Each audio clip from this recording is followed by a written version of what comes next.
Years ago, when Tom Grieve was the general manager of the Texas Rangers Major League Baseball franchise, he and his manager, Bobby Valentine, decided to pull a prank on baseball sports writers at the baseball winter meetings just to see how they would react. The two told two writers early in the morning that they had heard that two teams were going to pull off a major trade and name names of players involved. The goal, Grieve said, was just to see what the writers would do with their made-up rumor and how far the rumor would go.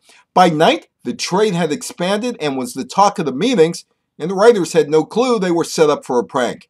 After Grieve left his job, he let it be known he pulled off a prank on unsuspecting sports journalists.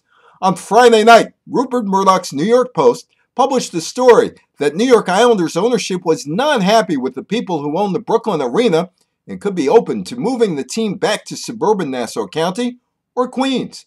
Sports websites and bloggers and outlets in Canada picked up the story and reported it and did no original reporting on the story. Here's what the journalists should have done. Contact the Islanders ownership, the arena ownership, Mayor Bill de Blasio's office, the Brooklyn and Queens borough presidents, and they should have pointed out that the Brooklyn arena ownership was also renovating the Nassau Coliseum.